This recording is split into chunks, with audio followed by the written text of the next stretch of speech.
6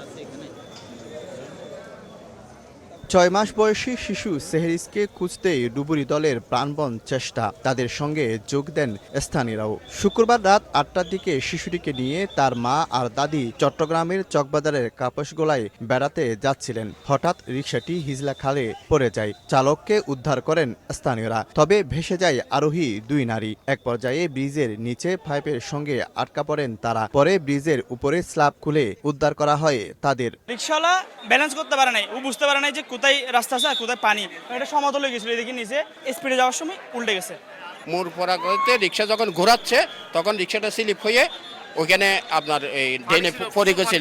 পানি ছিল, স্রোত ছিল। ওরা 3 জন ছিল, ড্রাইভার সহ একসাথে এক চাকা পড়ে যাওয়ার পরে রিক্সা সহ ডুবে গেছে। স্ল্যাব নাই, তাহলে এখন সামনে বর্ষা আসতেছে। আমরা সিটি কর্পোরেশন, তারপরে আমাদের স্থায়ী সরকার মন্ত্রণালয়, এলজিআইডি এগুলোর কাছে আমরা জোর দাবি জানাবো, নেক্সট যেন এরকম কেন কোনো মায়ের বুক খালি না হয়। এই বিষয়টা যেন না ঘটে, এই ব্যাপারে যেন জরুরিভাবে সিটি কর্পোরেশন প্রশাসন সবাই মিলে এটা যেন দ্রুত ব্যবস্থা গ্রহণ করে। খবর পেয়ে ঘটনাস্থলে আসেন ফায়ার সার্ভিসের ডুবুরি দল। তাদের সহযোগিতায় অংশ নেন সেনাবাহিনী, আনসার ও পুলিশ সদস্যরা। স্রোতবাহী একটা খালের মতো একটা ড্রেন, বড় ড্রেন।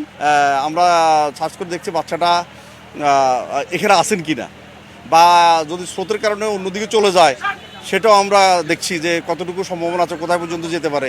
নিখোঁজের খবর পেয়ে ঘটনাস্থলে আসেন city mayor doctor Shahadat Hossain. ডেকে আনা হয় নানা ওয়ার্ড থেকে পরিচ্ছন্ন কর্মী ও উদ্ধারকারীদের। খাল থেকে টেনে তোলা হয় রিকশাটিকে। ফ্যামিলির কাছে ফিরিয়ে দেওয়ার লক্ষ্যে আমি নিজেই খবর শুনে চলে আসলাম।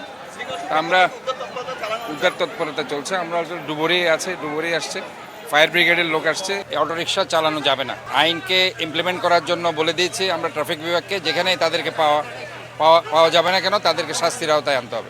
গত 4 বছরে চট্টগ্রামে নালা ও খালে পড়ে শিশুসহ অন্তত 7 জনের মৃত্যু হয়েছে। শফিকুল আলম, সময় সংবাদ, চট্টগ্রাম।